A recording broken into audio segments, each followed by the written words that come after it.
You're listening to She's the Business podcast. Do you feel like you're undercharging with your rates, your prices right now, but you're not quite sure exactly how do you raise them? Are you even ready to raise them? Should you raise them? Is this the right time or is it the wrong time? Well, if you have any of those questions and if you're in this boat right now where you feel, you know deep down you're undercharging, but you're just not sure if it's the right move to raise your prices, then stay tuned. This episode was created just for you. Hi, I'm your host, Jessica Osborne, and over the last 25 years in marketing and business, I've helped many brands to launch, scale, and grow, with some of them becoming multi-billion-dollar companies. I'm here to inspire you to get out of your own way and create a profitable, fulfilling business while living the lifestyle you really desire, without all the hustle. So I bring you She's the Business podcast, a unique blend of strategies, tactics, mindset, health, and spirituality, literally everything you need to be the successful leader of your dream business.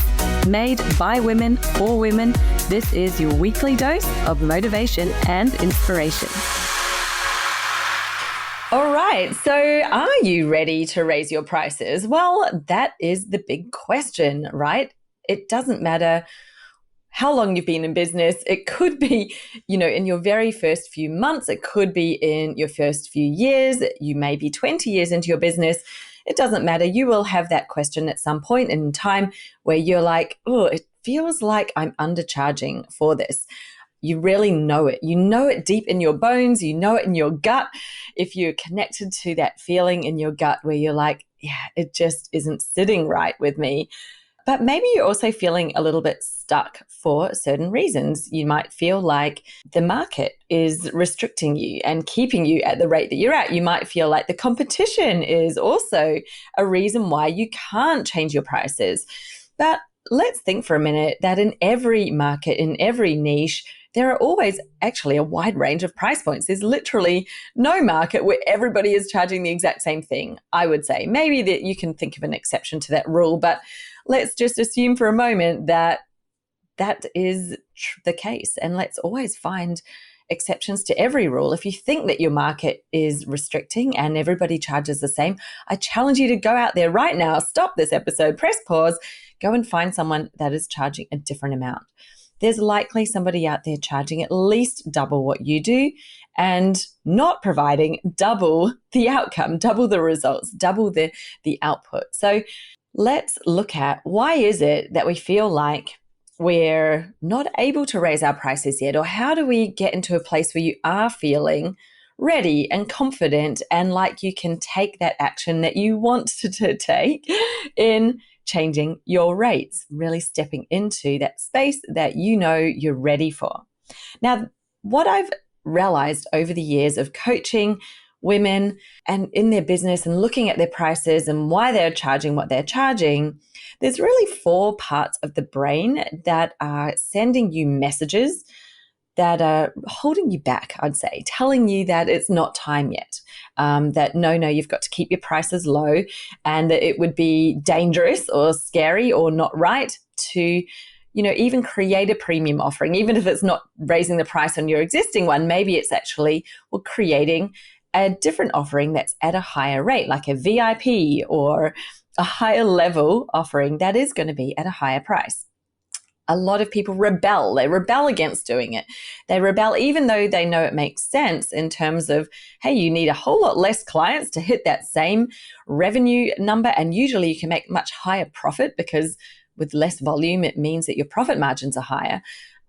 Even though it makes so much sense when you look at the numbers on paper, there's all of these things going on inside your brain that tell you to stay put where you are and that you're not ready yet. So let's look at what are the 4 parts of the brain.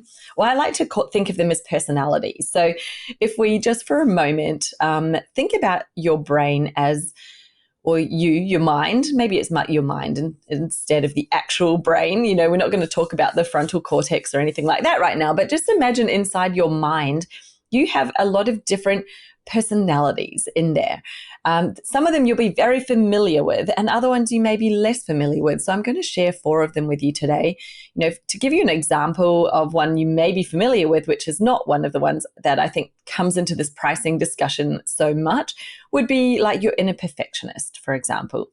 Now, I think we all have the perfectionist in us. Some of us, it's more dominant than others, right? Some people get really, really tuned in to their perfectionist, the voice in their mind that is the perfectionist voice, and it will drive a lot of their decision making. Whereas others are far less, have a less dominant perfectionist. So their perfectionist, it may pop up every now and then and have a little something to say, but it is not driving the majority of their life.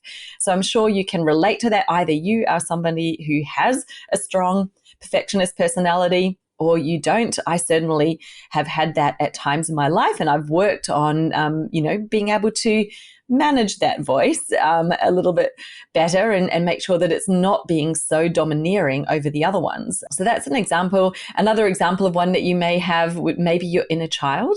And that little inner child might pop up and say things every now and then.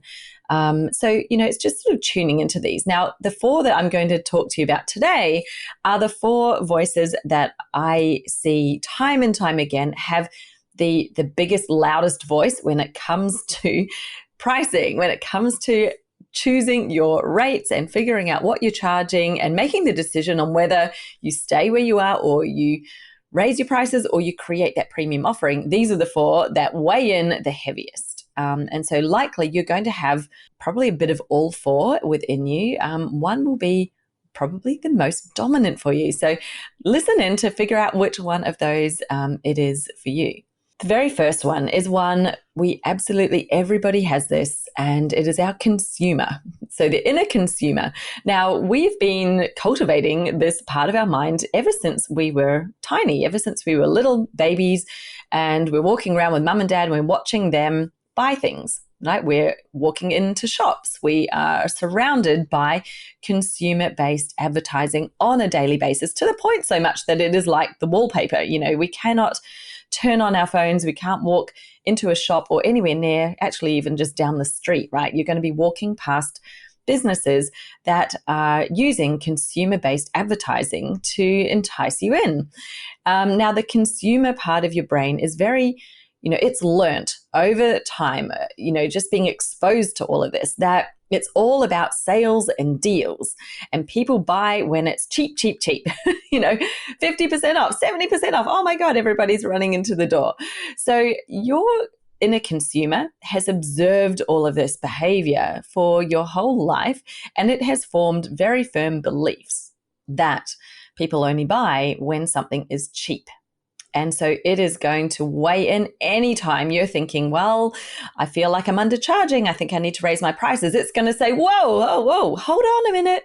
Because if you raise your price, they won't buy. If you're more expensive, they won't buy from you, right? Every time. And it is literally inbuilt. It's in your subconscious. You may not even be aware that voice is saying anything, because it's like, it's so built in on an automatic level that you're having those thoughts without even realizing that they're there. But when I say that, can't you just think of those moments of like, yeah, oh my goodness, I do think that. And that, it tends to make you think, well, when I put something out, I've got to discount it. I've got to put a bigger price on it and then have a sale price. Otherwise people won't buy. Well, this is, whenever you're thinking that, that's your consumer that's currently in charge. They're currently having the strongest, most dominant voice inside your head. And the interesting thing is, when we actually take that thought and look at it for a minute, think about any of the premium brands that you know of. Apple, Tesla, they entered the market. I know Apple was around before they invented the iPhone, but let's just say they entered the telco market brand new. They weren't a phone maker before. And did they come in and try to compete with Nokia on price and create something that would entice buyers using that consumer brain of like, hey, if we make something cheaper, they'll buy it? No, they did the exact opposite. They came into the market with something way, way, way overpriced in terms of comparing, hey, I've got a phone, I need to make phone calls and text messages. They bought in a product that was far in the premium of most models that were out there at the time. Same with Tesla. They came in brand new car manufacturer, and they didn't say, I'm going to compete with all these other car manufacturers and bring out something that a lot of people will want to buy because it's now good value. They went, nope, we're coming in premium. So they very quickly built a very profitable business with much less customers needed because they were selling $100,000 models of their Roadster, the first vehicle. So when you look at those examples, that completely refutes what our consumer brain is telling us is the standard rule. And this rule, like our mind wants us to generalize, it wants to make rules because it prevents us from having to think. So that rule that your consumer mind has made, that people buy when it's cheaper and when it's sale and when it's discounted or better deal, even if, you might think the price isn't low, but I've packed in so much value that it's insane. Like of course they're going to want to buy it. That's still your consumer mind telling you to do that because it's thinking you need more for a less price. And that's what people buy. It's not the case, right? Otherwise, all of those premium brands, they wouldn't be successful. You wouldn't be seeing Ralph Lauren. You wouldn't be seeing Gucci, Chanel, all of those brands. Yeah, there are lots and lots of far cheaper options for handbags, for perfume, for shoes, whatever the things are that we're buying. Even luxury holidays, like there are ways you can have far cheaper holidays. Why is someone going to pay $3,000, $5,000, $10,000, $15,000 a night to go to a luxury hotel when there are cheaper options? Well, because it's not about the price. That is going to take a little bit of work to talk back to your consumer mind and let them know, hey, you know what? That isn't actually a rule in our planet. People buy things at a premium all the time. So it's not unsafe to have a premium offering. In fact, it could be one of the smartest things that you could do. Let's see. So that's number one. That's your consumer. The second part of your brain or part of your mind, I'll stop saying brain. The second personality in your mind is the people pleaser. Now, women in particular tend to have quite a dominant people pleaser. The people pleaser steps in because they think by raising your prices, you're suddenly making people not like you anymore. More people will judge you. Now they'll label you as things like expensive or elitist or, something else that feels not nice and icky. They also say, you should be accessible to everyone who needs you. You need to be able to support anybody who could want your services. So the people pleaser is all about making you stay low, keep your prices low to be more affordable, to be more accessible, to please more people, right? And it really gets worried and scared when you're thinking you need to raise your prices because suddenly it's going, oh, danger. Your current clients, they're not going to like this. They'll probably leave you. What about the people in your audience? Suddenly they're going to think you're a different person and they won't like it. They're going to judge you. They're going to say you're expensive. All of this fear boils up the people pleaser. And so they will be putting the brakes on you very, very hard because they think that by not pleasing people, then you won't be successful. And when I'm saying that, you're thinking, well, yeah, those thoughts do pop into your head. Like, I need to be accessible. I need to make sure I'm pleasing everybody. I need to make sure that, what I have out there, they're going to like, right? Because it kind of in a way makes sense when you say it like that. But when you look at it and think, there's literally nothing that you can do that will please everybody. It doesn't matter whether you're low, whether you're high. There are people who will not buy from you if your price is too low because they will perceive you to be not good enough quality, not at the level that they're looking for, not, just like, no, that's not for me. And they're the people who don't shop at Target, at Kmart, Walmart, whatever, the big discount stores. They're like, yeah, I don't even walk into those stores. Not even interested. Doesn't matter how cheap it is. I don't care. That's not for me. There's a whole lot of people who aren't even looking at you right now because your prices are too low. So it's interesting because you get worried that nobody will like you if you raise your prices. It's like, actually, you might just be shifting who it is that you are attracting. Your price, yes, it will help you attract the right clients. It'll also repel others. So it's really a choice as to who do you want to attract and repel right now. Is it serving you to be attracting people who are attracted to the lower price? Maybe it is. It depends on what your model is. If it's a very high volume model where you're going for, what those big discount stores are going for, they're going for max volume at low price because they know, like, if our prices are low, then we'll have thousands and thousands and thousands of people buying, but they're making very, very small profit margin. That's why they need the volume, right? That's one model. If you're offering any sort of service where there's you involved and, there's time and effort, like you don't have a machine with a production line creating these really cheap products that you can spin off millions of units of and sell them at that cheap price. If you're involved in providing a service, then I'd say, that low cost, high volume model usually isn't the best solution for you to have a profitable, easy business. Okay, there's very few instances where it may be. And of course there are some. There's always an exception to every rule, as I like to say. But, that whole, I've got to have a lower price to please people, that's really keeping you potentially not reaching your potential because it's holding you back and making you think that you've got to be out there for the lowest common denominator.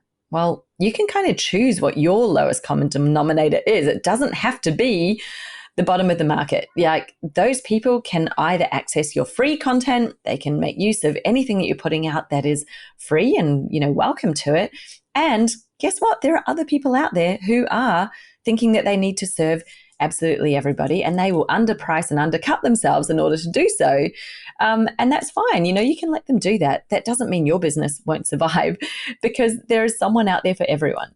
Okay. And it just means that you can make a choice to position yourself for the clients that are going to be the best for your business. Who is really the right fit for you, that fits with your goals, your business model, your services, and that is going to help you be profitable in the time you want to be working. This isn't about, you're not going to be the next Microsoft or Apple, unlikely. Maybe you want to be. That's okay. Then that's something that you would grow to over time. Like, you can't get that kind of world domination starting off and making very little money, because how are you going to invest more into the business and growing? What Tesla did was created their premium offering, got very successful. They built that profitable foundation, and then they bought out the lower price model, which was still around 30,000 US, to suit more of a mass market, right? But they did that years and years and years and years later. They established themselves with their premium offering first. So that we've covered two. The third part of your mind, the third personality in your mind that loves to weigh in on pricing discussions is the shortcut seeker. So this is a personality that's always looking for the faster way, the easier way. Like, oh, that sounds too hard. Let's not do that. Let's do this because it looks easier. It sounds easier. It'll mean that we're more successful. And this particular personality tends to think that lower price equals less effort. It means that you won't have to put in as much effort in delivery. Expectations are lower because people haven't paid as much. Therefore, your efforting will be lower, right? And, I'm not saying that that's wrong to think that. It's like, well, sometimes that can be the case, especially if you're doing a done-for-you service. Usually, higher price means there's more involved in it and more effort, but not always. I've seen companies delivering a brand strategy, exact same amount of work going into it. One's charging $3,000 and one's charging $30,000. Why? Just simply because one decided what they did was worth more, right? So it's not always the case. So I challenge you on that. And the interesting thing is that in order to put out an offering to a market, it takes the same amount of time and effort for you to think of an offering, create the strategy for it, decide on your pricing, build your messaging, all of the pieces that go into actually selling it. And often your lower priced offerings actually require more effort and energy because you generally need to put in place your sales system that allows you to have that higher volume. So where if you're selling a, $10,000 one-to-one offering, generally you only just need people to jump on a call with you, you have a discussion, and you can make the offer and send them through a payment plan or payment page. Whereas when you're selling something that's much lower priced, it's $500. You don't want people to be getting on a sales call. So you need a sales page. You need payment pages and thank you pages, and usually lead funnels, campaigns, lead magnets to bring all the people in. So you actually end up requiring a whole lot more to sell something that's worth a whole lot less. So the shortcut seeker is basically taking shortcuts based on one little piece of logic, but they haven't looked at the whole piece. And that tends to, that voice tends to get a little bit quieter after you've done this a few times and started to realize, well, hey, that is actually a lot more work than what I thought. How many people have thought, hey, I can just put out this course, an online course, it'll be, $97. That'll be super easy. I'll do that. And then they're like, oh my gosh, there's so much work involved in creating this course. Whereas if they'd just been selling, even $2,000, $5,000, a one-to-one offering, likely you just need a few notes in your book, something that you're going to talk to somebody about, and you can get a client to sign up. So the shortcut seeker, unfortunately, has a very warped perception of what is really a shortcut, and they could be steering you astray. So look out for that one. It's very sneaky. It's telling you it's easier when it's not. Now, the fourth personality, you will no doubt be familiar with this one, and maybe it's your dominant one, maybe not. And I have actually created a quiz to help you diagnose which is your most dominant one, because I'm sure that you're going to relate to this last one. Most people do, but you may actually have a dominant one of the others. The fourth personality is called the imposter. Now, yes, imposter syndrome, we've talked about that. What is the imposter? What does this mean? And how do they pipe up in these discussions? Well, their main voice, their main message is, you're not ready yet. Yeah, you are undercharging. They will agree that you're undercharging. They'll be like, yep, you're definitely undercharging. I know it, but you're just not ready yet to raise your prices. And it comes up with a whole raft of reasons. Now, some of the most common ones will be, you don't have enough experience yet. So they'll be like, well, your business is new. You don't have enough experience yet. Of course, it's forgetting all of your experience that you had before your business. It doesn't like to remind you that you do have experience and expertise there, because it's like, oh, no, you're too new. You need to work hard and work your way up, because that's how it worked in the past, right? When you had your job, when you had your career, you don't just get your very first job straight as a VP of a company. It's like, no, you start at the bottom and you work your way up. That's the way our world has always worked. So the imposter is applying this learning to you now in your business. Even though you have got years and years of experience, you have expertise, you have something to offer, it's still telling you, oh no, this is new because the business is new. So you've got to start at the bottom and work your way up. And it will tell you, it's going to take you a long time. How many years? I don't know, because guess what? There's no rule. There is no amount of years that you need before you can do something in your business. That's your decision. But your imposter will tell you, well, you're going to need at least 2 years. And then you get to 2 years and it still won't feel ready. So then it'll say, oh no, it's actually 5. Then maybe it's 10. It'll keep on moving the goalposts. The other things it'll say is things like, you don't have enough proof yet. So the imposter is always thinking about what other people are judging you as. And it's saying, well, you don't have enough testimonials. You don't have enough case studies. You need to show that you're worthy. So you must need to have some awards first. You need to have written a book. You need to have been speaking on stages.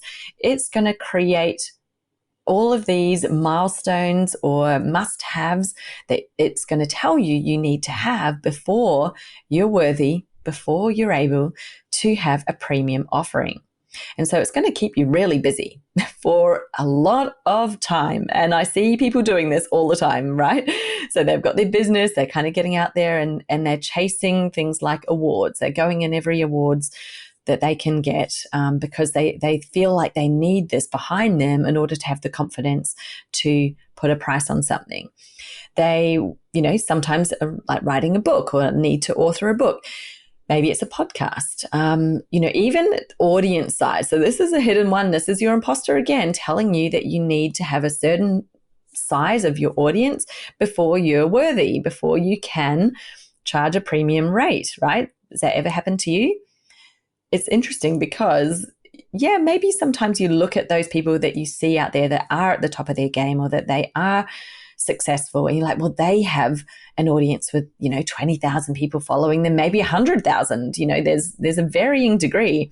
The interesting thing is, if you actually look hard enough, you'll find people who have just in the low thousands, and they are still highly successful, right? So it's not actually about audience size or a level that you need to reach, because it depends on what your offering is. Now, if you're trying to sell that high volume, low price product, yeah, you do need lots of people in order to get the ones who are going to buy out of it. It's a numbers game. But if you're selling premium services where, it's 5, 10,000, 15, whatever it is per client, you don't need a whole lot of people in your audience to get those very few sales in order to be making 10, 20, 30, 50K a month. It's only going to take you a handful of people to hit that number. So you don't need thousands, you maybe only need hundreds, but it's nice to have the thousands. So the imposter in your mind is giving you these milestones that you need to get to before you're ready. And the interesting thing is, you can start asking it, well, where did you hear that? Who said that you need that? Who said I need to go out there and get another qualification? Is that going to then make me worthy? Sometimes you need a qualification for things, but sometimes it's actually, no, this is a confidence thing. This is me thinking I need a qualification to prove that I can do something. Well, who are you proving it to? Is it yourself or is it someone else? Are they asking for it, or are you telling yourself that you need it because you're just not sure inside that you're ready yet? And this is a decision you can make when you're ready. So they're the 4. Which of the 4 is sounding to you like is most like you? I'm really curious to know. So I'd love you to screenshot you listening to this episode, post in your stories, and let me know if you think you know which one is your dominant pricing personality. But if you'd like to do my quiz and find out, through the quiz, which one is your actual dominant pricing personality, then head over to my website, jessicaosborne.com/PP quiz. So PP standing for pricing personality quiz. You can take the quiz and find out the result. So once you know what your one is, obviously you can put some steps in place in order to start being able to manage it. Stop it having such a dominant, taking over of you when you're making these decisions, and making you feel ready that you can actually bring a premium pricing offer into your business. And that is really like when things can change so quickly, because as I've said, with the numbers, it's a numbers game. You may only need to have 1 or 2 clients and you're making your 10K months. Easy. It can be that easy. The thing that's holding you back right now is you're not feeling ready. One of these voices is holding you back, and they've got a very strong hold on you.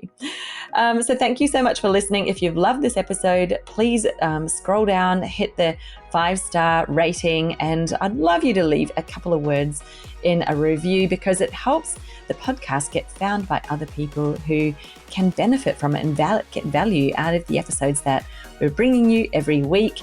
And I do so much love to hear from you as well. So either leave a review, if you feel like tagging me on your Instagram stories and showing me that you're listening to this episode, and let me know which one of the pricing personalities you are. I would love you to do that as well.